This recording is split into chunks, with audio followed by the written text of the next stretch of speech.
सह्याद्रीच्या कुशीत वसलेलं सावंतवाडी तालुक्यातील चौकुळ हे गाव महाराष्ट्रातील थंड हवेचं ठिकाण म्हणून प्रसिद्ध असलेल्या आंबोलीपासून अवघ्या 11 किलोमीटर अंतरावर वसलेलं हे गाव। या गावाचं वर्णन ते काय करावं? हे गाव आहे सैनिकांचं, हे गाव आहे गुहांचं, विविध रंगी फुलांच्या सड्यांचं, हे गाव आहे निसर्गातल्या विविध चमत्कारांचं। कायम धुक्यातच विरून गेलेलं, जणू तिथे गेल्यानंतर ढगांवर स्वार झालोत असं वाटावं असं आहे सैनिकांचं गाव, अर्थात चौकुळ गाव। सैनिकी परंपरा असलेल्या या गावाचा इतिहासही तेवढाच दिमागदार आहे। स्वातंत्र्यपूर्व काळापासून कडव्या सैनिकांचा गाव म्हणून हा प्रसिद्ध आहे। आजही या गावातील जवळपास 60% घरातील मंडळी ही लष्करी सेवेत आहेत। या गावातील 350हून अधिक लोक निवृत्त सैनिक आहेत, तर चौकुळचे 100हून अधिक सुपुत्र सध्या लष्करी सेवेत आहेत। भारताचा अमृत महोत्सव साजरा करत असताना कोकणशाहीच्या टीमनं चौकुळ गावात जात या गावातील सेवानिवृत्त सैनिकांची भेट घेतली आहे। अमृत महोत्सवी वर्षानिमित्त चौकुळ गावातील सैनिकांची यशोगाथा थेट कोकणशाहीच्या दर्शकांपर्यंत।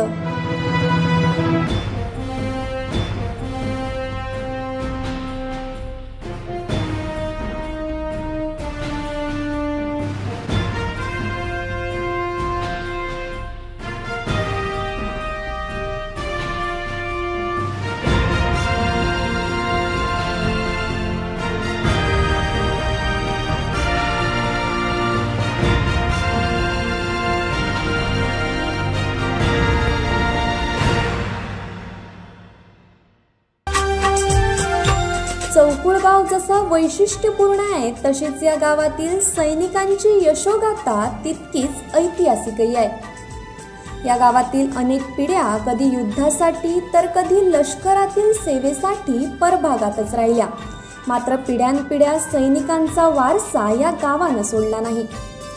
गावच्या 100 वर्षाच्या इतिहासाचे दस्तऐवजही याला साक्षी आहेत। या पंचक्रोशीतील निवृत्त जवानांची संख्या जशी मोठी आहे तशी सेवेत असणाऱ्या लष्करी जवानांची संख्या 300हून अधिक आहे। या गावातील बहुतांश घरांमध्ये पिढ्यानपिढ्या लष्करी सेवेची परंपरा आहे। कोकणशाहीची टीम जेव्हा चौकुळ गावात पोहोचली तेव्हा लष्करी सेवेबाबत सर्वांनाच प्रचंड आदर असल्याचं समोर आलं। खरं तर पूर्वी लष्करी सेवेबाबत एवढी क्रेजही नव्हती, तेव्हाही चौकुळचे बांधव लष्करात दाखल झाले होते। कोणत्याही प्रसंगाला निधड्या छातीनं सामोरं जाण्यात गैर काहीच वाटायचं नाही, तो एक स्थायी भाव बनला होता। येथे मरण्यापेक्षा सेवा करून मरूया अशी भावना होती, त्यामुळे सैनिक होण्यातच प्रत्येक जण धन्यता मानायचा आणि सैनिक होण्यासाठी शिक्षणाची कोणतीच अट नव्हती। लष्करात सेवा सुविधा मिळत गेल्या आणि ही सेवा आणखीनच आपलीशी झाली। मग पिढ्यानपिढ्या जवान होण्याचं स्वप्न गावातील प्रत्येक युवकाच्या डोळ्यांसमोर तरळू लागलं। चौकुळ गावातील केगतवाडीमध्ये कोकणशाहीची टीम पोहोचली।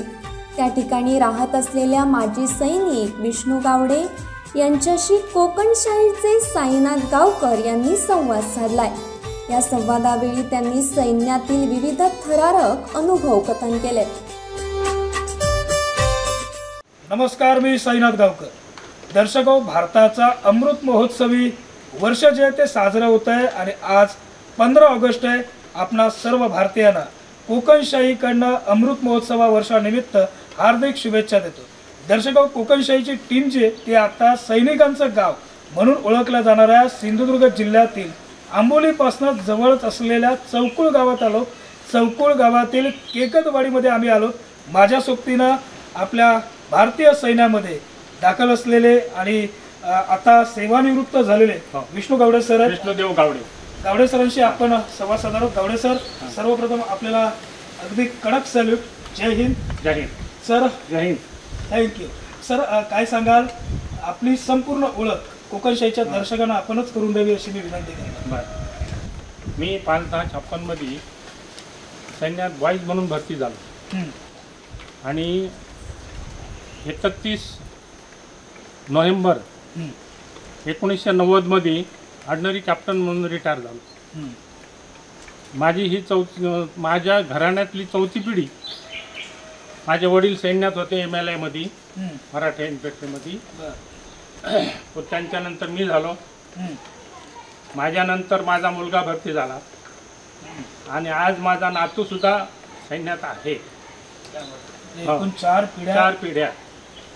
पिढ्या आम्ही सैन्यात मध्ये चालू आहेत आमच्या. खरं तर सर, अमृत महोत्सवी वर्ष आपण साजरं करतोय. काय आठवणी सांगाल तुमच्या काळातील सैन्याच्या?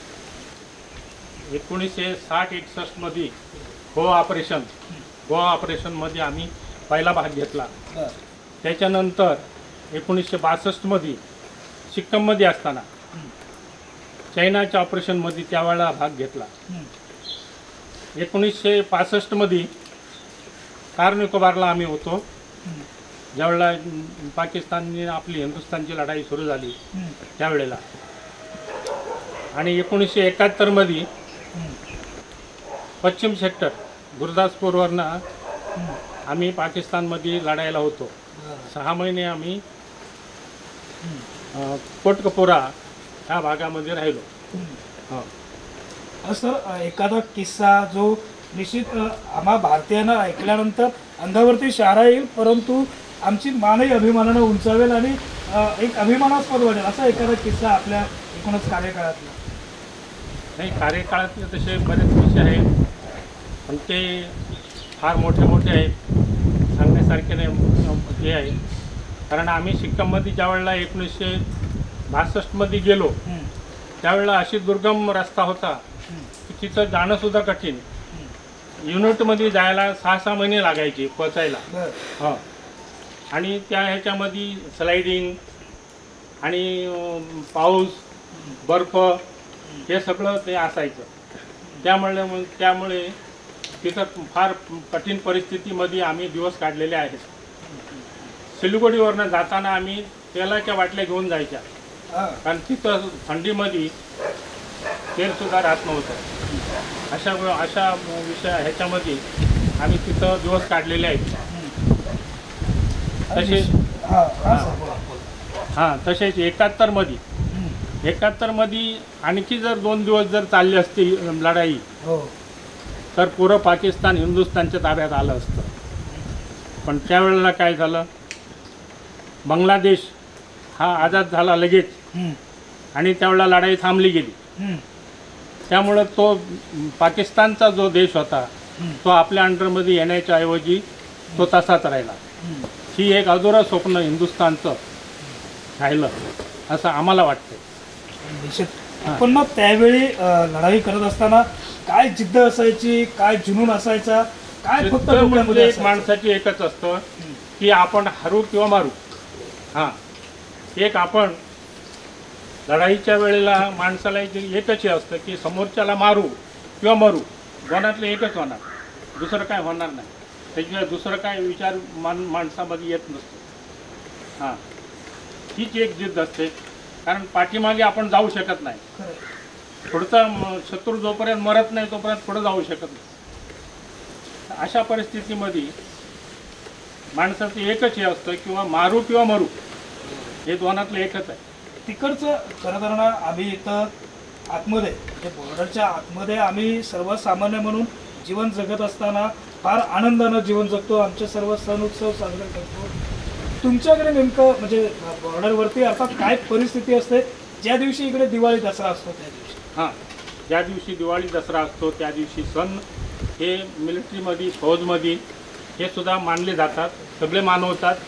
जसा जन्माष्टमी, शिवजयंती किंवा बाकीचे 15 ऑगस्ट, 26 जानेवारी हे सण मोठे म्हणजे मिलिटरीमध्ये असूनसुद्धा तिथं देवळं आहेत, मंदिर आहेत, मस्जिद आहे, गुरुद्वारा आहे, ह्याच्यामध्ये ते मानवले जातात.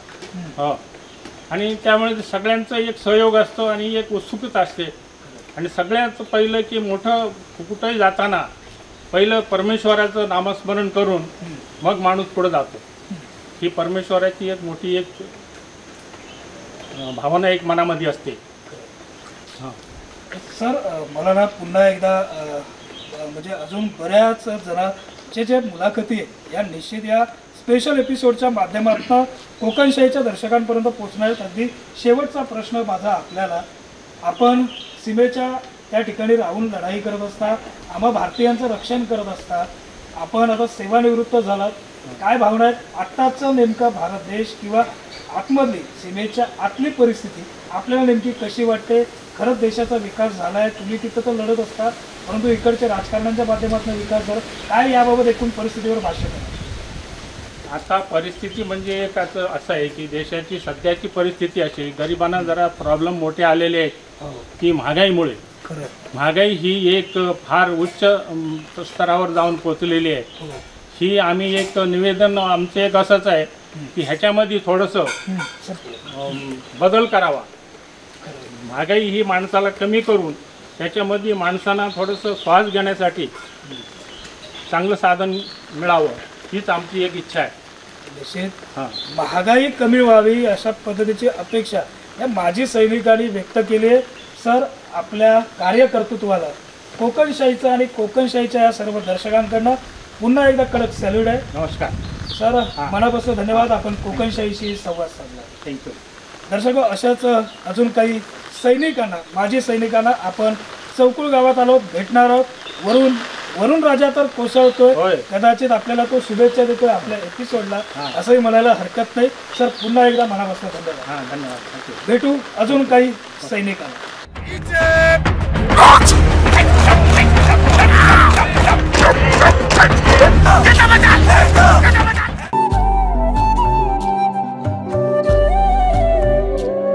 काही सैनिकांनी देशासाठी प्राण गमावले तर काही सैनिकांनी उग्रवाद्यांचा सामना करून छातीवर गोळ्या झेलल्या.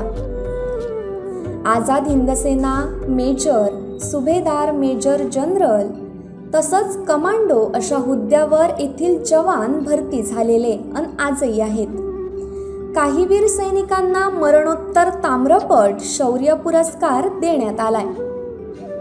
प्रजासत्ताक दिन असो नाहीतर स्वातंत्र्य दिन, या गावाची झळाळी एका वेगळ्याच दिमाखात मिरवत असते.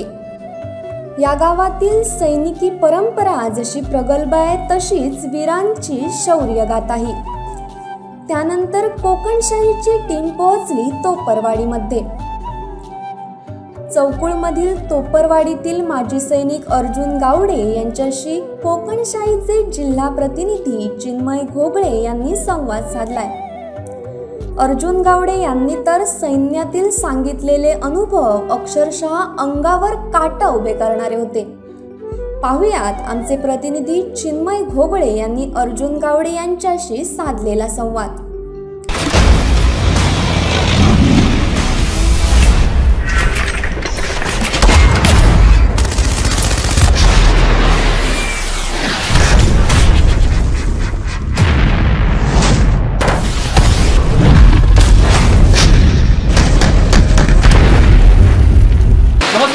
आपण आता आहोत चौकुळ या गावामध्ये. दर्शक हो, सह्याद्रीच्या कुशीत असं बसलेलं हे गाव आहे, परंतु या गावाची एवढी ओळख मर्यादित नाही आहे.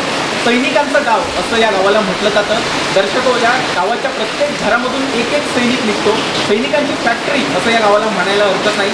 मातीच्या कणाकणात सैनिक या ठिकाणी बसलेला आहे. असेच एक सैनिक आपल्यासोबत आहेत. तर तुम्हाला सर्वप्रथम कडक सॅल्यूट आहे. इतरांचा कार्यक्रमामध्ये आपण स्वागत करतो. त्यांचं तुमची वेळ सॅल्यूट करावं असं माझ्या मनाला वाटतं, म्हणून मी तुम्हाला सॅल्यूट केला. तर सर्वप्रथम तुमचा परिचय आमच्या दर्शकांना. माझं नाव अर्जुन कोल्हारे गाव आहे, चौकोळ तेगरवाडी येथील रहिवासी. मी गेले 28 वर्ष मराठा ग्रुपमध्ये सर्व्हिस करून आलो. मी माझी भरती मराठा आपलं सेंटर MLRC बेळगाव त्या ठिकाणी. त्याच्यानंतर मी सीमे भागामध्ये गेलो JNKमध्ये. तिथं 3 वर्ष करून मी चेन्नई मद्रासमध्ये आलो. तिथून 3 वर्षांनी परत शांतीसेना म्हणून श्रीलंकेमध्ये काम केलं. असे शांतीसेनेला तकरीबन 2.5 वर्षे मी तिथं श्रीलंकेमध्ये होतो. आणि त्याच्यानंतर मग आम्ही फैजाबादला आलो. असे रुटीन आमचं 3 वर्षांनी लोकेशन चेंज होतं मराठा ग्रुपचं. तर सर्वप्रथम तुमचा परिचय आमच्या दर्शकांना. माझं नाव अर्जुन कोल्हारे गाव आहे, चौकोळ तेगरवाडी येथील रहिवासी. मी गेले 28 वर्ष मराठा ग्रुपमध्ये सर्व्हिस करून आलो. मी माझी भरती मराठा सेंटर MLRC बेळगाव त्या ठिकाणी. त्याच्यानंतर मी सीमे भागामध्ये गेलो JNKमध्ये. तिथं 3 वर्ष करून मी चेन्नई मद्रासमध्ये आलो. तिथून 3 वर्षांनी परत शांतीसेना म्हणून श्रीलंकेमध्ये काम केलं. असे रुटीन आमचं 3 वर्षांनी लोकेशन चेंज होतं. मराठा ग्रुपचं. तर तुमची एवढी वर्ष सर्व्हिस झाली आहे, सर्व्हिसमध्ये एकदा तरी युद्धाचा प्रसंग आला असेल की तुम्हाला कृपया हा शेअर करा. हां, युद्धाचा प्रसंग म्हणजे 2.5 वर्ष शांती सेनेमध्ये आम्ही काढली. ती मिलिटरीबरोबर युद्धाचाच प्रसंग होता. पुढे त्यावेळी अनेक प्रसंग आलेले आहेत की आमच्या समोर बरीचशी माणसं पण हे झालेली आहेत. तर सर्वप्रथम म्हणजे पहिल्याच स्टार्टिंगला त्यांची आम्ही भरूचची समजूत घातली. तर ते काय ते LTTवाले ऐकत नव्हते. त्यावेळी मग CO साहेबांनी आणि आपल्या देशाने ठरवलं की हे काही समजणार नाही आहे. तर त्यावेळी काही नाही काही आपल्याला हालचाली केल्याच पाहिजे. मग त्याच्यानंतर मग आम्ही श्रीलंकेमध्ये त्यांचे ऑमिशन पॉईंट होते, कम्युनिकेशनचं लोकेशन होतं. असे काही रात्रीच्या सर्वांना ड्यूला पुरं सांगून एकच टाईम देऊन सकाळचे 4 वाजता त्यांचा हे होता HR होता. त्याप्रमाणे त्यांना ते उडवलं आणि बरीचशी माणसं ती त्या ठिकाणी भेटली. त्यांना आम्ही कॅप्चर करून घेऊन आलेलो.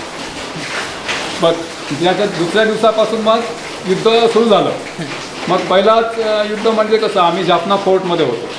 मग CO साहेबांनी काय सांगितलं की आता युद्ध हे झालेलं आहे, त्यावेळी आपण सर्व स्टँड बाय मोडमध्ये तयारी राहायचं. मग आम्ही सगळं अम्युनिशन सगळं काढून रेडी होतो आणि शिवाई साहेबांनी सांगितलं की आम्ही आता 1-1.5 वाजता इथून निघायचं, मार्च करायचं, दुसऱ्या लोकेशन म्हणजे सर्च करीत पुढे जायचं. मग तेवढ्यात म्हणजे LTTच्या 2 गाड्या आल्या. आम्ही गेट क्रॉस करत होतो, तेवढ्यात म्हणजे 2 गाड्या आल्या. गाड्या जसं आल्या तसं त्यांनी हत्यारं काढली आणि फायर सुरू केला. फायर सुरू केल्यानंतर आमची जी बाहेर एक कंपनी पुढे गेली होती ती बाहेर फसली गेली. बरोबर. आणि जे आतमध्ये राहिल्या त्या आतमध्ये राहिल्या. मग त्यावेळी काय झालं की बऱ्याचशा कुणाचं लाईन पोषण घेतलं आणि LTTवाले कसं त्यांना सगळं तो एरिया माहिती होता आणि आम्ही त्या एरियातले त्यांची घरं हे कुठून जायचा रस्ता वगैरे असं माहिती नव्हतं. मग त्याच्यानंतर काय झालं, आम्ही पोझिशन घेतली. पोझिशन घेतल्यानंतर आम्ही शिव तकरीबन त्यावेळी 2-2:30चा टाईम झालेला.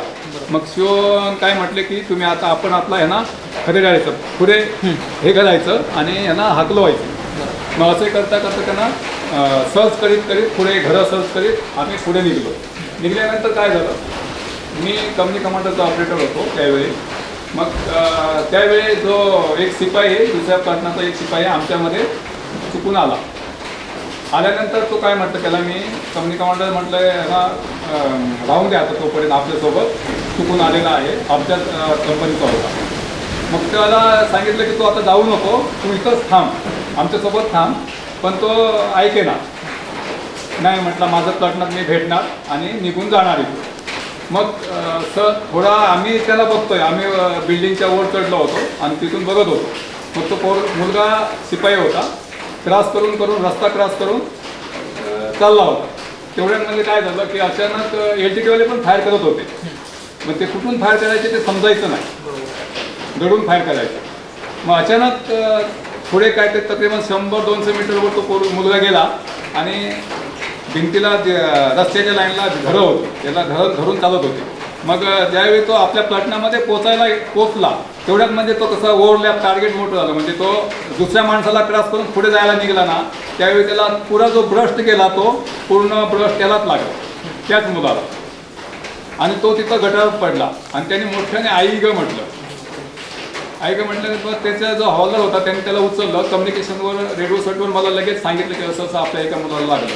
मग मी विचारलं त्याला कोणाला लागलं, तर अमुक मुलं. म्हणजे तो मुलगा जाऊन त्याला 10 मिनिटं पण झालं नव्हतं. आणि त्याच्यानंतर त्याला ते गोळी लागल्यानंतर त्यांनी सांगितलं सिरियस आहे. त्यांनी सांगितलं फक्त हाताला गोळी लागली, पण ॲक्च्युली हाताला लागली नव्हती, हाताचा ब्रश बेल्टमध्ये गेला होता. आणि पोतळा त्याचा पुरा बाहेर आला. त्याला बाहेर काढला, जरा वेळ त्याला BMPमध्ये घातला. तेवढ्यात म्हणजे तो पाणी घालायच्या आधीच म्हणजे तो संपला. आणि त्याच्यानंतर त्याच ठिकाणी आम्ही होतो, म्हणजे फायर भरपूर व्हायचा. BMP होती, तकरीबन संध्याकाळचे 5 वाजले होते आणि BMP होती. आणि तो BMPचा जो ड्रायव्हर होता, ते म्हणजे एक टँक असते, त्याला BMP आम्ही म्हणतो, की रस्त्यावर चालते. मग त्याचे स्क्रू होते, आतमध्ये 4 स्क्रू होते आणि तो एक ड्रायव्हर होता. मग त्याने काय केलं की कपोलो खोलला त्याने वरचा आणि तो बाहेर आला. मग त्याला आम्ही काय म्हणतो, अरे ते मराठी त्याला समजत नव्हते, ते दुसऱ्या ग्रुपचे होते BMPवर. मग त्याला आम्ही म्हणतोय की अरे बाहेर पडू नको, बाहेर येतोय. तो बोला नाही साले सब भाग गए वो. तो एवढ्यामध्ये काय झालं, त्याने बराबर तो PMPला कव्हर करून बसला होता LPGवाला. RPGचा जो बॉम्ब मारला त्यांनी, तो सरळ त्याच्या पोटात मारला ड्रायव्हरच्या.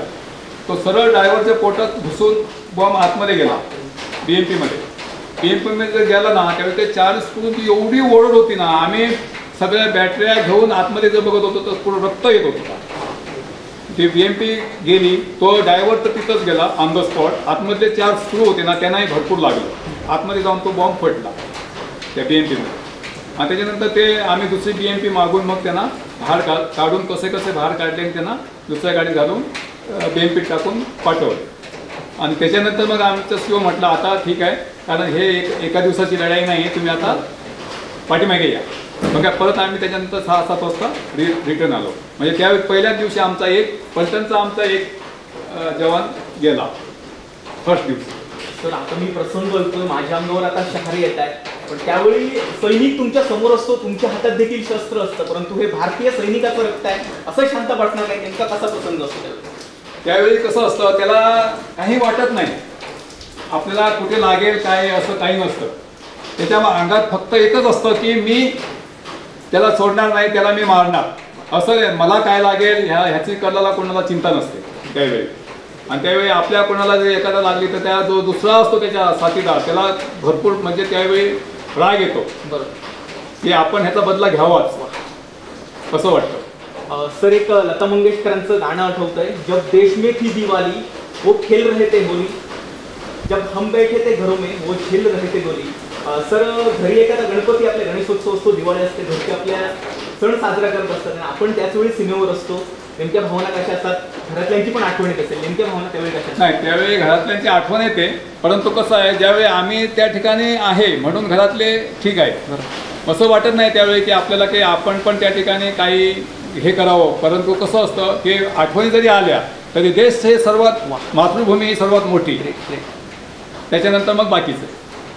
सर, अगदी शेवटचा प्रश्न आहे आपला देश आता अमृत महोत्सवी वर्ष या ठिकाणी साजरं करणार आहे. नेमकं देशांच्या तरुणांना आज काय आवाहन करायचं? तरुणाने जेवढं होईल तेवढं आज देशाची जी स्थिती आहे त्याची सुधारण्यासाठी पुढे त्याने सर्वांनी ह्याच्यामध्ये सैन्यामध्ये भरती झालं पाहिजे आणि देशाची सेवा केली पाहिजे. मेन आहे देशाची सेवा. अगर देश आहे म्हणून आपण आहे. बरोबर, मातृभूमीची सेवा हीच सर्वात मुख्य आहे. धन्यवाद सर, आणि तुम्हाला पुन्हा एकदा सॅल्यूट. आपण चौकुळी या गावामधील गावडे सर होते, त्यांना भेटलो होतो. इतर सैनिकांची खाण आहे, अनेक सैनिक या खाणीमध्ये आपल्याला सापडणार आहेत, आपण त्यांना देखील भेटणार आहोत. परंतु इथेच थांबतोय, आपण पुन्हा दुसऱ्या सैनिकांकडे जाणार आहोत आणि त्यांची देखील भेट घेणार आहोत.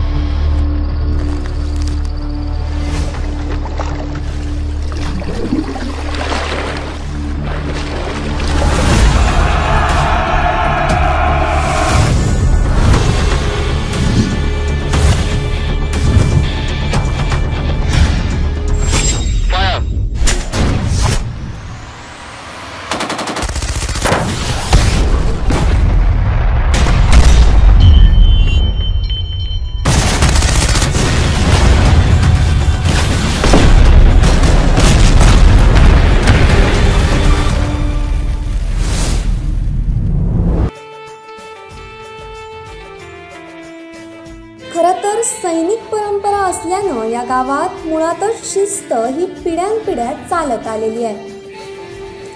येथे कोणतेही अनुचित प्रकार होऊ नयेत म्हणून सर्वजण दक्ष असतात.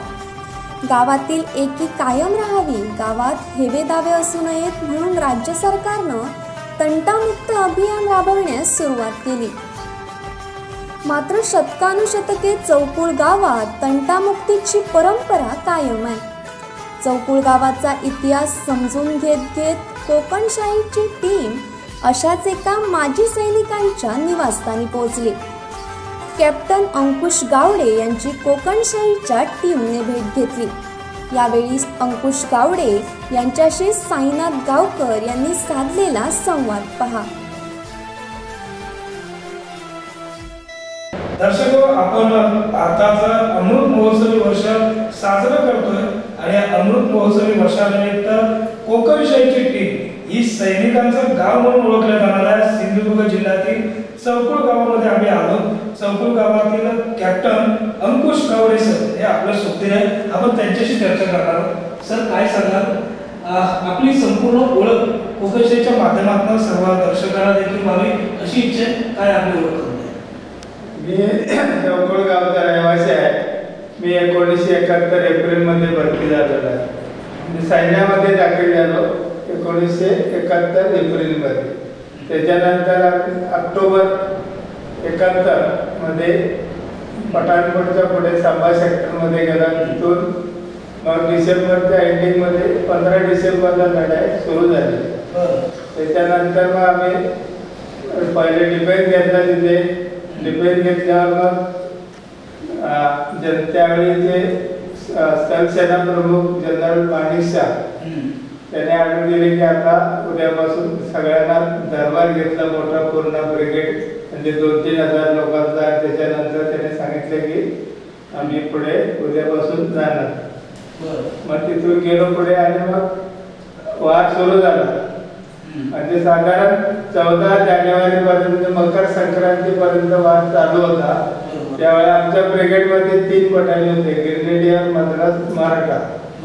मग सगळ्यात पहिला मद्रासचा नंबर लागला अटॅकला. त्याच्यानंतर आम्ही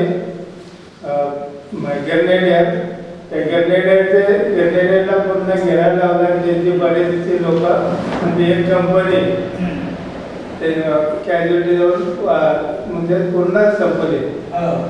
आणि त्यांच्यावर सगळ्यात गाड्या वगैरे फिरवली. जे लोक घेऱ्यामध्ये आले त्यांच्यावर गाड्या वगैरे फिरवल्या आणि ते मग हे झालं. त्याच्यानंतर आमचा नंबर आला होता. मग ज्या दिवशी आमच्या बटालियनचा नंबर आला त्या दिवशी संध्याकाळी 6 वाजता सीजफायर झाला. म्हणजे आमचा नंबर पुढे नाही आला. सुकवाल डीज म्हणून मोठं डिफेन्स होतं, म्हणजे कॉन्क्रीट आहे. त्याच्यासमोर मोठं कॅनल होतं. कॅनलमध्ये करंट सोडलेलं होतं. म्हणजे असं सहजासहजी त्याला क्रॉस करू शकत नाही. त्याच्यात करंट सोडलं होतं. त्याच्यानंतर मग ते बस डिफेन्स पण मजबूत होता. मोठा डोंगर होता.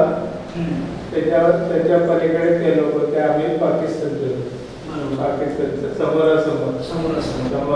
त्याच्यानंतर मग ते काय जेव्हा सीजफायर झाला त्याच्यानंतर जिथपर्यंत सीजफायर म्हणजे लढाई बंद ते हे करतात ना, अनाऊन्स करतात. तिथे ज्या ठिकाणी आहे तिथेच थांबणार. मग तिथून मग त्याने जोपर्यंत परत आढळले नाही तोपर्यंत आम्ही तिथे तो एरिया पकडून राहिलो होतो. म्हणजे साधारण 1.5-2 वर्ष त्यांच्या एरियामध्ये होतो. 40 किलोमीटर आतमध्ये आमची बटालियन. 40 किलोमीटर आतमध्ये म्हणजे सगळे डिव्हिजन होते. एक जनरल उजागर सिंग सरदार होते तेव्हा, ते डिव्हिजन कमांडर होते आणि हे होते. त्यावर त्या आत्महत्येने सांगितले जोपर्यंत काय तोपर्यंत तुम्ही पकडून तो एरिया ठेवायचा. त्याच्यानंतर आम्ही समोरासमोरच होतो. म्हणजे मध्ये एक छोटा नाला म्हणजे नदी छोटी होती, त्या बाजूला त्यांची होती लोक, आम्ही येतो. नंतर एकदा लढाई सीजफायर झाली. त्याच्यानंतर फायरिंग वगैरे काय नव्हतं. त्याच्यानंतर 2.5 वर्षानंतर मग म्हणजे 2-2 वेळा तिथून आम्ही सुट्टी आलो. तोपर्यंत तिथेच होतो पाकिस्तानमध्ये. पाकिस्तानचे एरिया पकडून होतो. नंतर इंदिरा गांधीने सांगितले की तुम्ही आता सोडून आपल्या एरियामध्ये या. एखादा ठराविक प्रसंग आता आपण सांगतच आहात. त्या भागात तुम्ही 19 कार्यकाळात आपण कॅप्टन पदावरती पोहोचल्यानंतर सेवानिवृत्त झाला. एखादा ठराविक प्रसंग तुमच्या या संपूर्ण कार्यकाळातला आमच्या सर्व दर्शकांना देखील ऐकण्याची इच्छा आहे. नेमकं काय घडलं होतं, काय ठराविक प्रसंग झाला? तसंच आम्ही 1999 मध्ये पूल सेक्टरमध्ये मेंढराच्या ठिकाणी होतो. ज्या ठिकाणी जास्त आतंकवादी गतिविधी चालू असतो काय. मग त्या ठिकाणी आमच्या कंपनी वगैरे लावलेल्या होत्या. रात्रीचे ते आतंकवादी घुसल्याची खबर मिळाल्यानंतर मग जे आपले घातक टीम होते, घातक म्हणजे कमांडो टाईप असतात, ते लोक येऊन त्यांना घेरा लावला. म्हणजे हे घेरा साधारण 2-3 दिवस चालू होता, रात्रंदिवस. त्याच्यानंतर आम्ही रात्रीचे उजेडाचे बॉम्ब वगैरे फायर केले. म्हणजे पॅराइलेटिंग म्हणतात त्याला.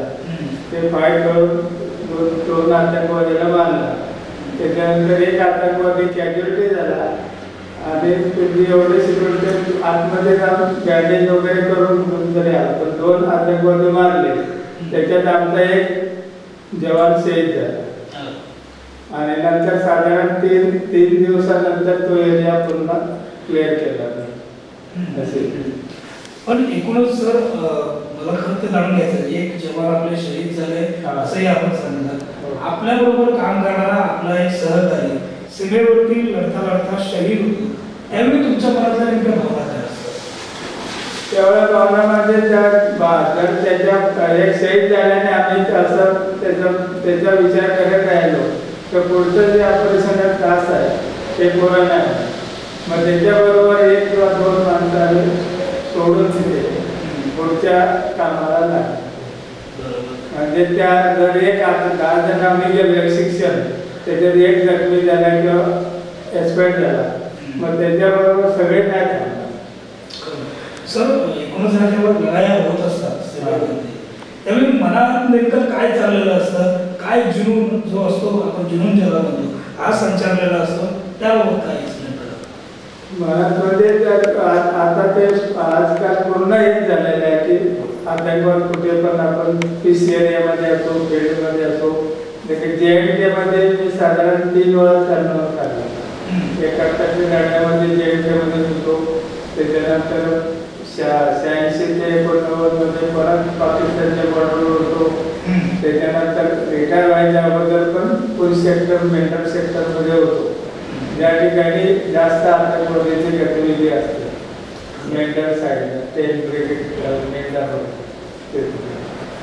सर आता खरं ज्या देशाच्या रक्षणासाठी भारतवासियांच्या रक्षणासाठी आपण सीमेवरती लढला, त्याच आपल्या देशाचा अमृत महोत्सवी वर्ष म्हणून आपण साजरा करतोय. काय शब्दामध्ये अभिमान वाटतोय, काय शब्दामध्ये अभिमान व्यक्त करतो? आम्हाला त्याच्या देशाचा अभिमान म्हणजे सगळ्यात पहिलं आपलं काम काय देशाचं संरक्षण करणं. बाकीचं ते गोष्ट वेगळी आहे, परिवार सांभाळे ते, पण सगळ्यात मेन मुद्दा म्हणजे देशाचं संरक्षण करणं आणि आपल्या बरोबर जे जवान आहेत त्यांना पुढे घेऊन जाणं, त्यांची व्यवस्थित देखरेख वगैरे करणं. सर मी अगदी शेवटचा प्रश्न आपल्याला, कारण की सैन्यामध्ये भरतीचं प्रमाण हे आपल्या इकडनं सिंधुदुर्गात तसं थोड्याफार प्रमाणामध्येच दिसून येतं. सैनिकांचं गाव म्हणून चौकुळ या गावाला ओळखलं जातं, पण आजूबाजूच्या भागातनं देखील तरुणांना सैन्यामध्ये भरती व्हावं, विशेष करून कोकणातील तरुणांना सैन्यामध्ये भरती व्हावं म्हणून काय संदेश आहे? कोकणातल्या लोकांनी पहिले बघायला गेलं तर प्रत्येक घरामध्ये 2-2, 4-4 भरती व्हायच्या आर्मीमध्ये असायचे. आता ते काय सर्व आपले पेन्शनवाले काय लेडीज आहेत त्यांचे नाही आहे. पण आता सध्या काय झालं, एक तर आपल्याकडे 12वी पास कमी होतं. आता सध्याचं कंडिशन काय, 12वी पास पाहिजे पहिला. दुसरा फिजिकली पाहिजे, रनिंग मध्ये बाकीच्या टेस्ट मध्ये कमी पडतात आपले लोक फिजिकली टेस्ट मध्ये. परत बाकीचे त्यांना एवढं हे नसतं की अनुभव, आणि आपण म्हणून स्वतः जात नाही. आता आमच्या गावामध्ये किती असे मुलं आहेत जे पुढे जायलाच बघत नाही. म्हणजे एक तर 10वीच्या नंतर कोण 10वी पास होतो, कोण नापास होतो, ते सोडून देतात. परत 12वी पास होत नाही. 12वी पास शिवाय काहीच कंडिशन नाही त्याला. आता बाकी जसं कोल्हापूर आहे, सांगली आहे, काय ठिकाणी आपलं ट्रेनिंग कॅम्पमध्ये तुम्ही उघडलेलं आहे की भरतीच्या पहिले जे ट्रेनिंग कंडिशन पाहिजे ते सगळ्या प्रकारचे ते लोक ट्रेनिंग देतात आणि त्याच्यात मग सिलेक्शन करून देतात. तसं आपल्याकडे नाही आहे. सावंतवाडी तालुक्यामध्ये किंवा सिंधुदुर्गमध्ये कुठेतरी पाहिजे. एक जसं कोल्हापूरमध्ये आहे, सातारामध्ये आहे, हे आपल्या जिल्ह्यामध्ये नाही. हे पाहिजे. सर खरं तर चौकुळ गावाला सैनिकांचं गाव म्हणून ओळखलं जातं आणि चौकुळ गावातील देखील काही समस्या आहेत. नेमक्या काय समस्या आहेत तुमच्याकडे जाणून घेण्याची? म्हणजे माझी सैनिक हे एकूणच गावाच्या समस्या, एकूण रस्ता असेल, पाणी असेल, गावाच्या समस्या. आता आपण तिथून आलाय, एक तर रोडचा आहे, पहिला. दुसरी गोष्ट काय, वाहतूक नाही. एक गाडी आज आली ती उद्या सकाळी सावंतवाडीला जाणार. मध्ये जर काय कोण आजारी पडला, कोण काय झालं तर आता कोण एक दोन ट्रॅक्सवाले किंवा दुसरे आहेत, पण जेव्हा थोडी गाडी पाहिजे तेव्हा नाही. ही एक गोष्ट. दुसरी गोष्ट, इथे जास्त म्हातारी लोक आहेत आणि अशी किंवा एक म्हातारी किंवा एक म्हातारा म्हातारी. मग जर आजारी पडली तर त्यांना न्यायला कोण नाही. त्यांच्याकडे पैसे आहेत, पेन्शनवाले आहेत, पण त्यांना न्यायला कोण माणूस नाही आहे, असे पण आहे. आणि इथे एवढी घरं दिसतात आपल्याला, 10% घरं सध्या उघडी आहेत, बाकी सगळी बंद आहे. का बरं? म्हणजे नोकरीनिमित्त गेली, कोण शाळेनिमित्त गेली. साधारण चौकुळची 200-250 कुटुंब सावंतवाडीमध्ये शिक्षणासाठी गेलेले.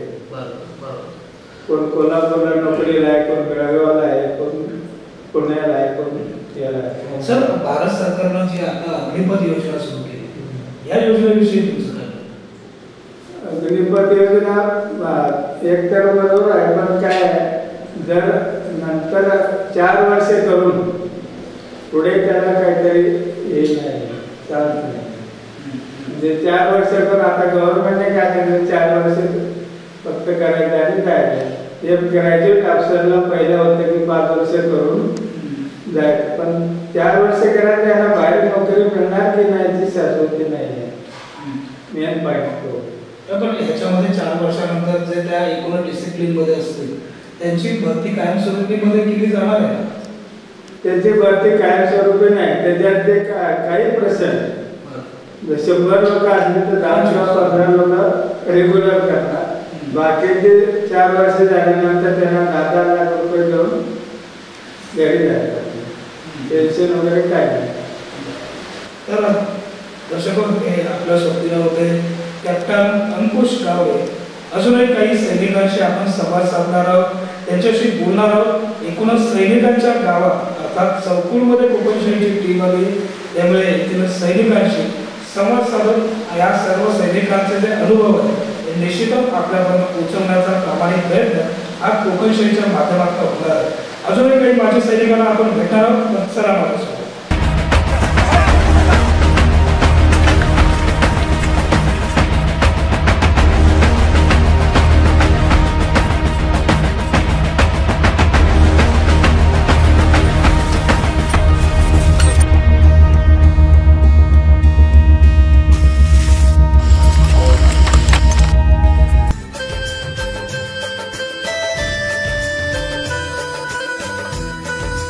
आज बदलत्या संपर्क यंत्रणेतही लष्करी जवानांबाबतची क्रेज चौकुळ गावात कायम आहे.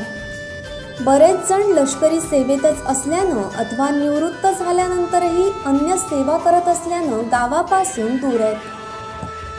परिणामी येथील बहुतांश घरं बंदच आहेत. तरीही चौकुळ गावाचा जाज्वल्य इतिहास हा नेहमीच प्रेरणा देणारा ठरलाय. कॅप्टन अंकुश गावडे यांची भेट घेतल्यानंतर कोकणशाहीची टीम पोहोचली चौकुळ गावातील तोपरवाडीमध्ये. या ठिकाणी राहत असलेले निवृत्त मेजर बापू राऊळ यांच्याशी सविस्तर संवाद साधलाय चिन्मय घोगळे यांनी.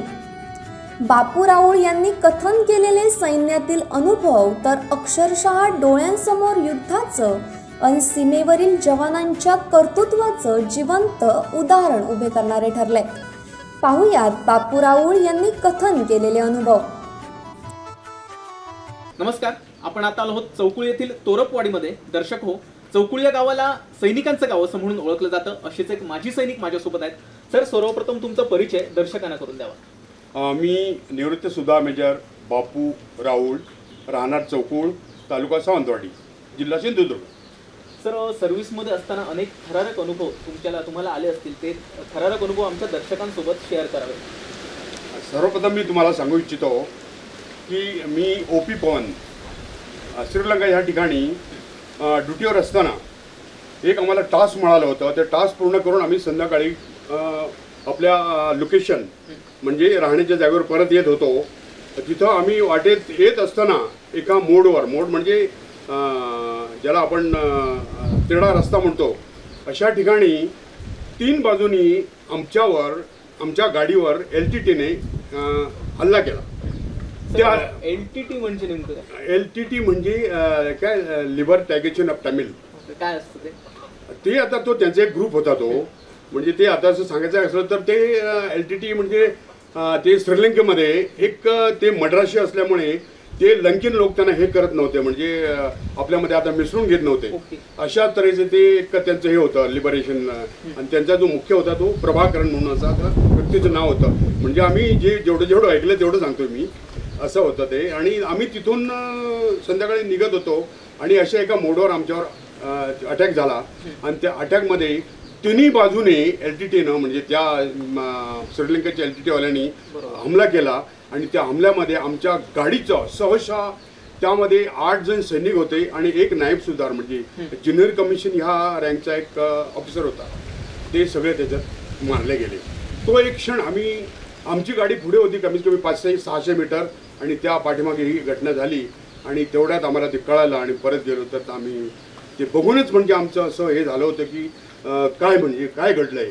एवढं आम्ही 1 महिना त्या जागेवर काम करून पुढं दॅट मीन्स त्या जे मंदिर टेम्पल बनवलं तिथं. आणि हे आता अखेरी आमचं संपत आला, सत्कार झाला आमचा आणि परत येताना हे घटना झाली. म्हणजे फार दुर्दैवी घटना होती. त्या आम्ही काय तिथं वर्णन करू शकतच नाही, इतकं दुःख होतं आम्हाला. सर सिक्कीममध्ये असताना काहीतरी अनुभव तुम्हाला शेअर करायचा होता का? सिक्कीममध्ये असताना बघा हे पण तिथं पण बरफच आहे, पण तिथं त्यावेळेला लाईट नव्हती. लाईट नव्हती तर आम्हाला हो का, मी एक ड्रॉसमेन माझा ट्रेड, मी इंजिनियरचा असल्यामुळे माझा ड्रॉसमेन ट्रेड होता. आणि मी आणि आमचे एक ऑफिसर कर्नल अजित सिंग म्हणून मेजर अजित सिंग म्हणून ते आणि आम्हाला दोघांना वाठवलं आणि ते आम्ही रेखी केली त्या जागेची. आणि आम्हाला म्हटलं की इथं लाईट तयार करायची आहे. तर लाईट करण्यासाठी जे काय तिचं पाणी कसं कुठून पाण्यावर पडते लाईट, ती पाण्यावर तयार होते, ते मशीन कुठून आणावी सगळं हे नियोजन झालं. आणि 1 महिन्यामध्ये ते आम्ही ते झील होतं, एक झील कुठे म्हणजे छांगो, त्या झीलमधनं आम्ही खाली कमीत कमी 200 फूट पाणी घेऊन त्याच्यावरती लाईट तयार केली. म्हणजे इकडून अहमदाबादमधून आम्ही ते इंजन नेऊन ते इंजन तिथं बसवलं आणि त्या इंजनच्या ते फॅन असतं पंखा त्याच्यावर ते पाणी टाकून तिथे 360 बल्ब 100 वॉट्स 100 वॉटचे त्यावेळेला 360 बल्ब आम्ही त्या एरियामध्ये जी होती म्हणजे मिलिटरी त्या एरियामध्ये त्या सिक्कीमच्या गँगटोकच्या एरियामध्ये तेवढ्यानं आम्ही ते 360 बल्ब 4 असं 2 असं म्हणजे जसे जे म्हणजे हे असतील त्याप्रमाणे आम्ही तिथं पुरवले. तो एक प्रसंग. दुसरी गोष्ट अशी म्हणजे एक सांगायची की भयंकरच म्हणजे ती पण गोष्ट दुःखदायक होती. आम्ही काय ती बॉर्डर चीनची बॉर्डर सियाचीन नाही सियाचीन बॉर्डर चीनची बॉर्डर सॉरी मला नाव आठवत नाही. तिथे गेलो आम्ही आणि तिथून परत येत असताना आमच्या पुढे एक अशी गाडी जात होती त्याच्यामध्ये 5-6 लोक होते. त्याच्यामध्ये एक सुधार मेजर होता लक्ष्मी म्हणून, ते दुसरे जाट रेजिमेंटचे होते. आणि ती अशी थोडी 200 मीटरच आमच्या पुढे गाडी होती आणि एका वळणावरती गाडी काय झालं कोणाला माहिती, ब्रेक फेल झाला काय झालं आणि ती गाडी अशी खाली गेली आणि ती 5च्या 5-6च्या माणसाची होती. तो एक क्षण होता एक. बाकी काय सांगायचं म्हणजे ते सगळं वेगळंच आहे. बाहेर थंड स्थिती आणि सगळं काय विचारू नका. पाय थंड होतात. ते आपल्याकडे इथं मध्ये आपण कांटं बोलतो त्याला, ते जोग म्हणतात तिकडे, ते जोग लागायचे. जेवण तुम्ही समजा तुम्ही प्लेटमध्ये घेता असं वाढता घेत असताना तुम्हाला ते कसं हे करावं असं एवढी थंडी. आणि आता माझा एक मुलगा पण तिकडे आहे, नायब सुधार या पदावर आहे तो आता तिथे सिक्कीममध्ये गंगटोक पासून 18 किलोमीटर वरती. तर सियाचीन या जागेबद्दल सगळ्यांना जाणून घ्यायची इच्छा असते. आता खास आर्मीचे माणूस माझ्यासोबत आहेत, तुमच्याकडून जरा सियाचीन बद्दल आम्हाला जाणून घ्यायचं. मी ॲक्च्युली मी तुम्हाला सांगू इच्छितो, सियाचीन हे आम्ही फक्त ऐकून हे केलेलं आहे. कारण मी एक नॅशनलचा स्पोर्टमॅन होतो, राष्ट्रीय खेळाडू होतो, त्याच्यामुळे आम्हाला तिकडे ह्याच्यापर्यंत पोहोचता आलं नाही. पण सियाचीन हे एवढं आहे ना, तिथं 0पेक्षा मायनस काहीतरी 8-10 ह्याच्यात तेवढे तिथं थंडी असते. आणि त्यांचे ते सगळं युनिफॉर्म कपडे जे वेगळेच असतात. आणि तिथं दुटीकरण म्हणजे भयंकर एक सैनिकाला असं वाटवते की तो, आणि तिथली जी परेड पण ती कमी ठेवलेली आहे. म्हणजे किती 5-6 महिने 4 महिने असे करायचं आणि परत खाली पाठवायचं असं तिथली स्थिती आहे. म्हणजे भयंकरच आहे. सर मी असं ऐकलंय तिकडे की चहा जर असेल तर लवकरात लवकर प्यावी लागते, नाहीतर 10 मिनिटात ते चहाचा बर्फ देखील होतो असंही मी ऐकलंय. खरं आहे? 10 मिनिटं कशाला पाहिजे हो? 10 मिनिटं नकोच आहे.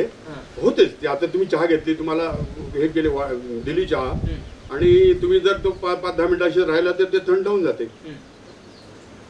बिलकुलच. खरंच म्हणजे आता असा तुम्ही सकाळी नाश्ता आम्ही घेतो आणि त्या पुऱ्या तुमच्या त्या कडेमधनं काढलेल्या असतात आणि आमच्या त्या प्लेटमध्ये त्यांनी घातल्या ना आणि त्याच्यावर तो भाजी वाढेपर्यंत त्या खडखडीत होतात. म्हणजे तुम्ही परत तुम्ही त्याला हे करू शकत नाही. पण तो एक हे असतं आणि तिथं काय वाटत नाही, कारण सगळं आम्ही. बरोबर. सर आता आम्ही चौकुळमध्ये आलो आहोत. इकडची थंडी आम्हाला सहन होत नाही, परंतु श्रीनगर, सिक्कीम यासारख्या ठिकाणी तुम्ही दिवस काढलेत. नेमकी थंडीशी सामना तुम्ही कसा केला? हे बघा, आता थंडी सामना असं करण्यासाठी आपल्याला तिथं काय असं क्लोदिंग वगैरे सगळं काय मिळतंय. एवढं काय म्हणजे प्रत्येकाला घाबरण्यासारखं कारण नाही, पण आपल्याकडे सगळं आपल्या गव्हर्नमेंटने, आपल्या सरकारने सगळं क्लोदिंग हे ते आपल्याला हे शिकवलेलं आहे. जर तुम्ही तुमच्या प्रोटेक्शनमध्ये जर हाऊ टू म्हणजे आपण कसं राहायचं हे जर तुम्ही हे केलं, तुमचं प्रोटेक्शन तुम्ही स्वतःच हे करून राहिला तर आपल्याला एवढं काय वाटत नाही. पण ती भयंकर थंडी आणि काय सांगून म्हणजे जे दिवस काढतात त्यांनाच ते माहिती. सर तुम्ही इंजिनियर या पदावर मिलिटरीमध्ये कार्यरत होतात. इथे आपण बघतो ब्रिज वगैरे बांधायचे ज्यावेळी असतात दिवस लागतात, महिने लागतात ब्रिज बांधायला, पण तुम्ही एकदम इन्स्टंटली ब्रिज वगैरे कसे काय बांधायचं?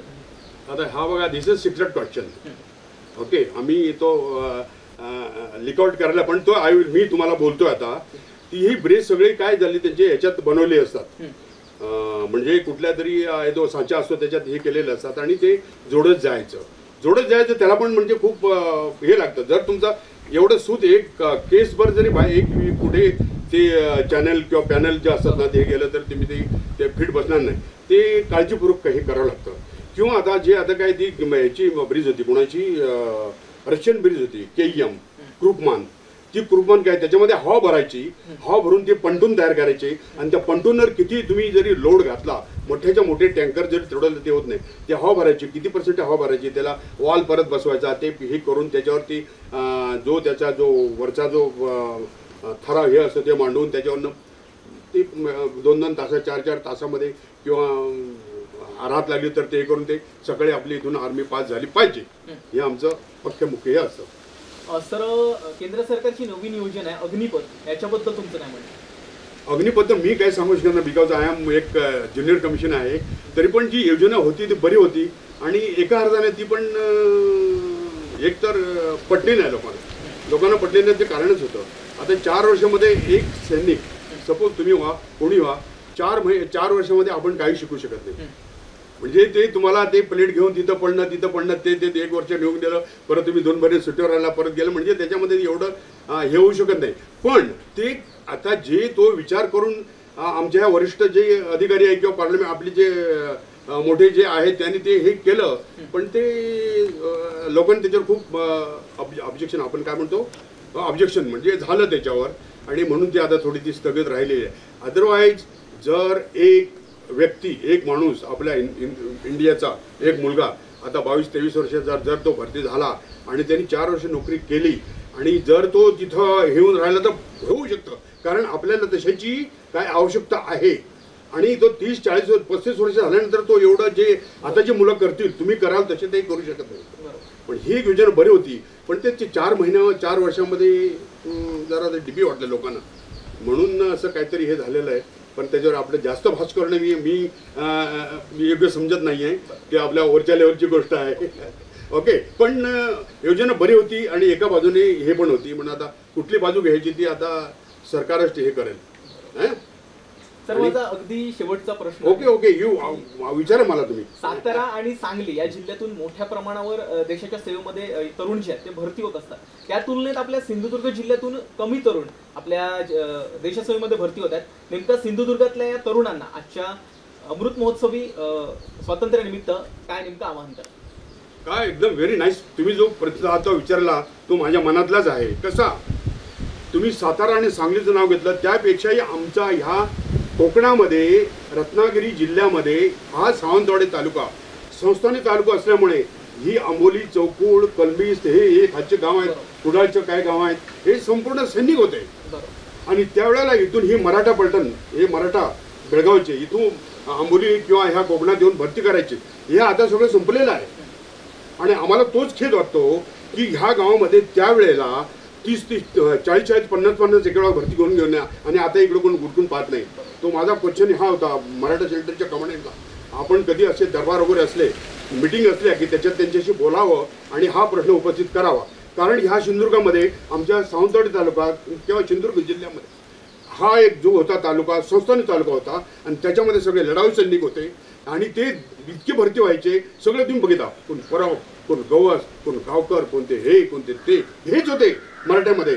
अजूनही तुम्ही जावा, तुम्ही कुठे बेळगावला आणि हे करा, पण आता ते सगळं कमी झालेलं आहे. आणि ह्या तालुक्यामध्ये आमच्या इथे कोण हेच करत नाही आहे, विचारत नाही आहे. आमची मुलं, आमची जे लोक आहेत किंवा आमची जी मुलं आहेत ती भरती होण्यासाठी किंवा ते ह्याच्यात जाण्यासाठी फार तयार आहेत, पण तो हे नाही, हे मिळत नाही आहे त्यांना. आता कुठली तिकडे सातारा साठी लोक येतात, हां सातारा साईडची पहिली होती, पण आमच्या पाहण्यामध्ये आज मी आय एम नाव 77, मी आमच्या पाहण्यामध्ये आमचा जो हा तालुका किंवा रत्नागिरी जिल्हा, रत्नागिरी, सांगली, सातारा आणि कोल्हापूर हे जिल्हे सैनिक जिल्हे होते, समजलं. त्यामध्ये हा मुख्य होता कुठला, सावंतवाडी. आमच्या सिंधुदुर्ग जिल्ह्यामध्ये सावंतवाडी तालुका. सगळे तुम्ही बघाल तर आता ह्या आमच्या चौकळमध्ये या. तुम्ही चौकळमध्ये आल्यानंतर तुम्हाला प्रत्येक घरामध्ये 3-4 आता माझ्या घरामध्ये 6 जण आहेत. ह्या घरात 6 जण मिलिटरीमध्ये. ह्या घरातले गेले तर त्यांचे सगळे माझे फर्स्ट वॉर्डमध्ये पहिल्या वॉर्डमध्ये 1916 मध्ये होय ना का 14 to 19 फर्स्ट वॉर, त्याच्यामध्ये माझा चुलता वारलेला आहे. तर त्यानंतर ह्या गोष्टी म्हणजे खूपच आहे. मी म्हणतो की ही कुठेतरी व्हायला पाहिजे. आता सुधीर सावंतसाहेब बिर्डे साहेब आहेत आपले, त्यांनी कुठेतरी मोठे हे करून सेंट्रल कमांडंट आपला बेळगावला जाऊन त्यांच्याशी हे करावं. हा तालुका होता आमचा तालुका किंवा जिल्हा सिंधुदुर्ग जिल्हा, हा फार लढाऊ जिल्हा. पूर्ण सैनिक प्रत्येकाच्या घरात 3-3, 4-4 होते. आता तिथलं कोणी भरती करायला येत नाही, कोणी काय बघत नाही. तर हा लक्ष देऊन पुढे एक इतिहास हे करून ही जी मागची राहिलेली गोष्ट आहे ती पूर्ण करावी. श्रीलंका, अगदी सर श्रीलंकेमधील देखील आपले काही अनुभव होते. ते श्रीलंकेमध्ये अनुभव आता काय सांगू तुम्हाला, तो आम्हाला एक क्षण असा होता ना, बाकी लोक तिथली होती, शहाली लोक ती चांगली होती, पण LTT वाल्या त्या ह्याच्यामध्ये खूपच म्हणजे डेंजर ह्यानी आम्ही राहायचो.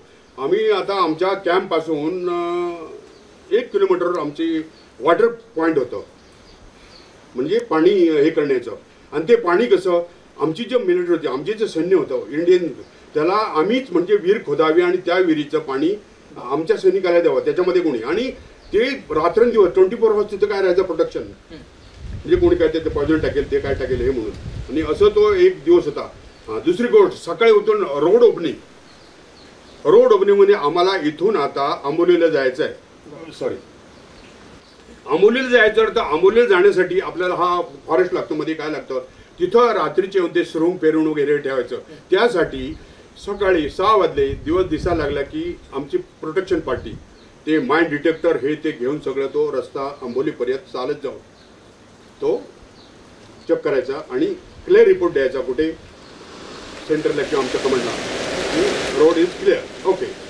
त्यानंतर आमचं काम सुरू होईल. धन्यवाद सर आपला वेळ आम्हाला दिल्याबद्दल.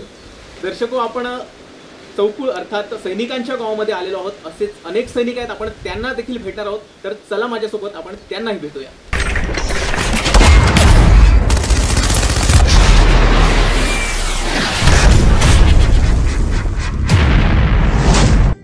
आंबोली, चौकुळ, गेळे या 3ही गावातील 600 ते 700 माजी सैनिक आहेत. तर 300हून अधिक सैनिक सध्या सीमेवर भारत मातेच्या रक्षणासाठी खडा पहारा देत आहेत.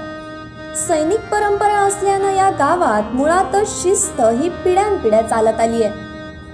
आफ्रिका, रुगांडो, श्रीलंका या ठिकाणी पराक्रम गाजविणाऱ्या वीरांमध्ये चौकुळचे वीर अग्रस्थानी होते. या गावाचा इतिहास आणि वर्तमान नेहमीच वेगळी ऊर्जा आणि प्रेरणा देत असतो. यानंतर कोकणशाहीची टीम पोहोचली चौकुळ गावातील माजी सैनिक शांताराम परब यांच्या निवासस्थानी.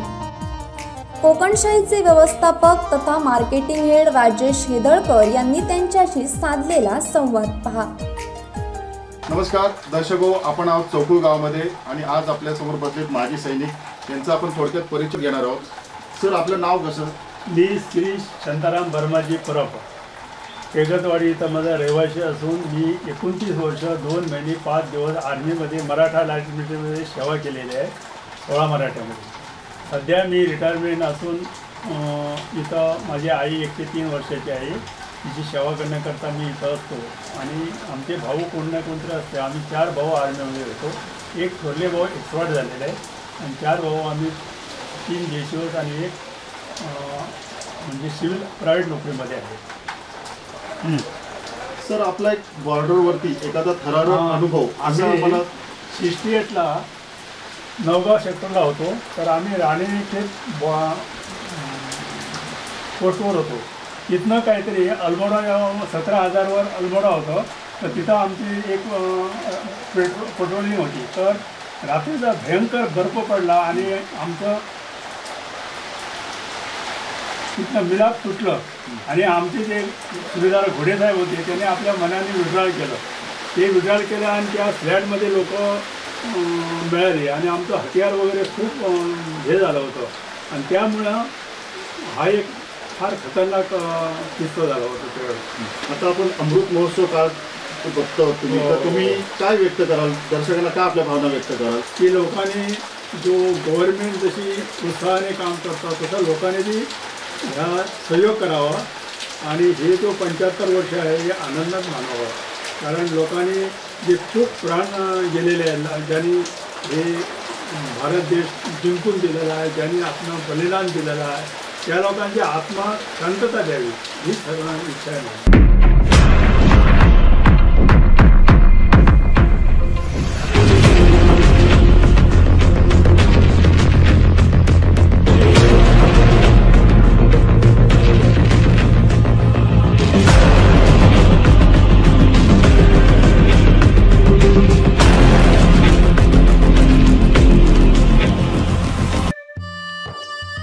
माजी सैनिकांच्या भेटी घेतल्यानंतर त्यांच्या शौर्यकथा ऐकल्यानंतर गावातील स्थानिक ग्रामस्थांच्या भेटी कोकणशाहीने घेतल्या.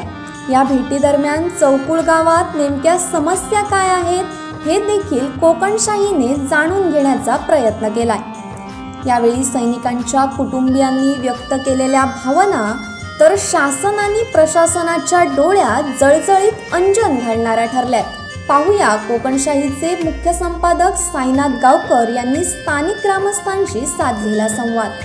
नमस्कार, मी साईनाथ गावकर. दर्शको, भारताचा अमृत महोत्सवी वर्ष हा आपण साजरा करतोय आणि आम्ही आलो आहोत आज सिंधुदुर्ग जिल्ह्यातील चौकुळ गावात, जे सैनिकांचं गाव म्हणून ओळखलं जातं.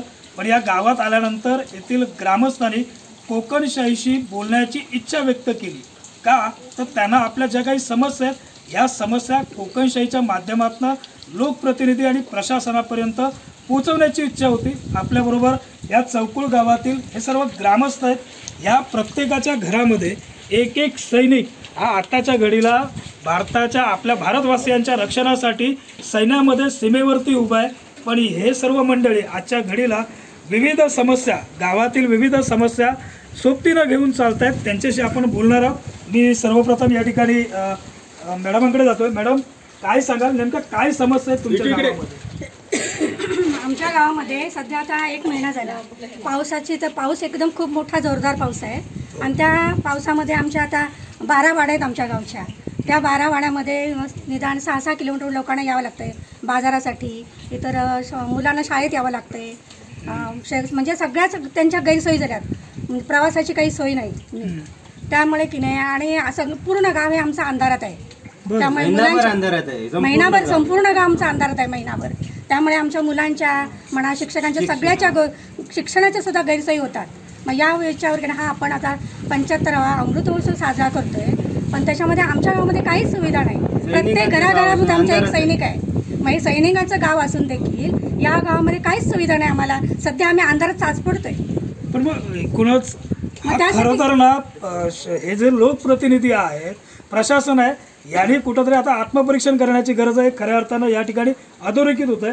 मॅडम, जे लोकप्रतिनिधी आहेत ते गावाकडे लक्ष नाही देत आहेत ना. लोकप्रतिनिधी सांगतायत, लोक आता ग्रामपंचायत सदस्य म्हणा, सरपंच म्हणा, हे त्यांना वेळोवेळी भेटता येते ना. माझा प्रश्न थेट विधिमंडळामध्ये जे प्रतिनिधित्व करतात, लोकसभेत प्रतिनिधित्व करतात, हे लोकप्रतिनिधी गावाकडे येतात का कधी?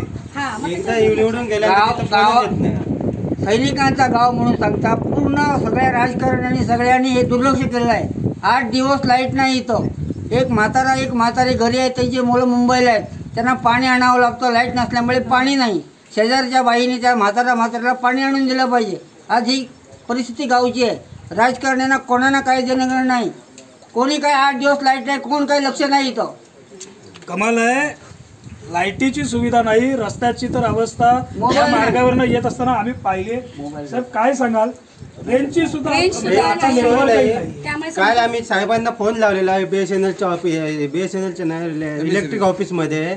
तर साहेबांनी उडवाउडवीची उत्तरं दिली. तुम्हाला 2 वायरमॅन दिलेले आहेत, त्यांना तुम्ही विचारायचं. आणि लगेच साहेबांनी फोन कट केला.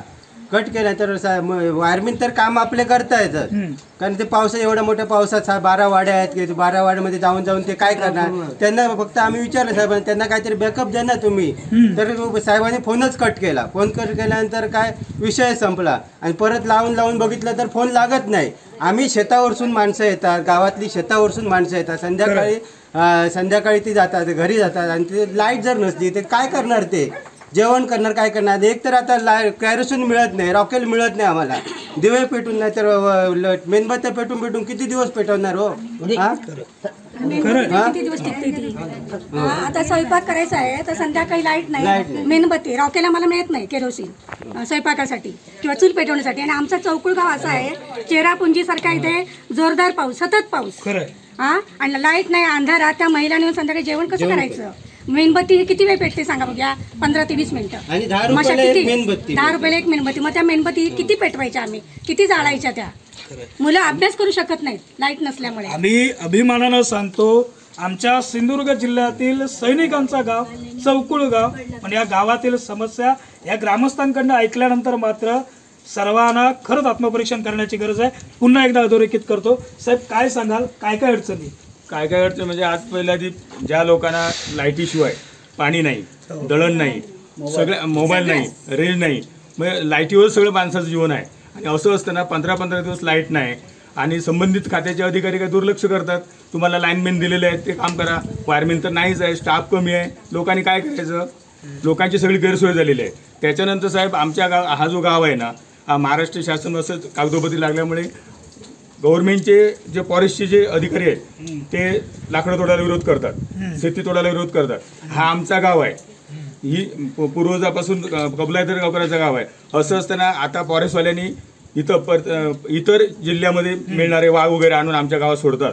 आज जवळजवळ ह्या वर्षाला 70च्या वर जनावरं वाघाने खाल्लेले आहेत. तरी सुद्धा कोण फॉरेस्टवाले हा कागद द्या, तो कागद द्या, कुठंतरी जर झाले 10,000ची नुकसान झाली तर 5,000 दाखवतात, 2,500 देतात. अशा पद्धतीत ह्या गावातल्या लोकांचा जो मेन जो व्यवसाय तो म्हणजे दुग्ध व्यवसाय. पूर्वी ह्या गावामध्ये महाराष्ट्र शासनाचा गाडी यायची आणि ह्या गावातील प्रत्येक कुटुंबात जनावर होती. म्हणजे आजपर्यंत हा गाव जनावरांच्या जोरच आहे. पण आज या वाघाचा एवढा हैदोस आहे आणि फॉरेस्टवाले पाहिजे तर सहकार्य करत नाही. तर ह्याचं लोकप्रतिनिधी जे आहेत ना, एकदा निवडून आले परत कधी येत नाही.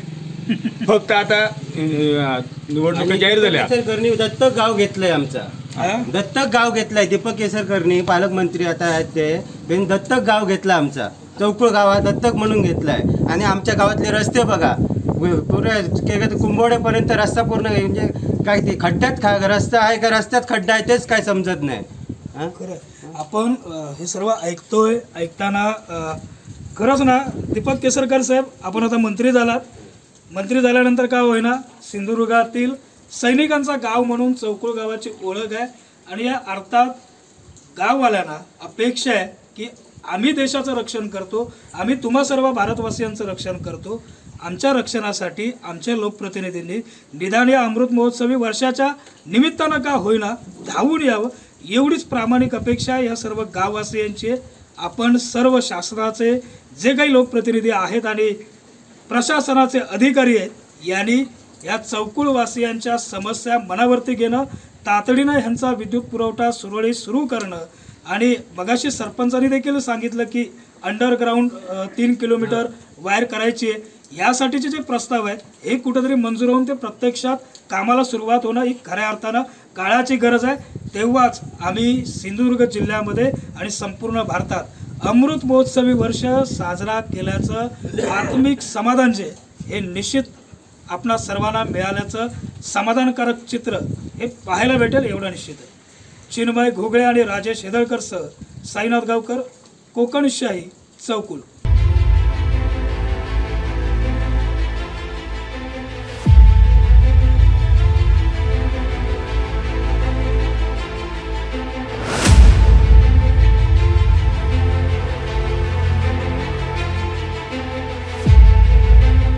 भारताच्या अमृत महोत्सवी वर्षानिमित्त सैनिकांचं गाव म्हणून ओळखल्या जाणाऱ्या चौकुळ गावानं भारतमातेच्या रक्षणासाठी दिलेल्या शूरवीरांसाठी त्यांनी दिलेल्या योगदानासाठी कोकणशाहीकडून आणि कोकणशाहीच्या वाचक, दर्शक, जाहिरातदार आणि हितचिंतकांकडून फक्त आणि फक्त कडक सॅल्यूट. जय हिंद.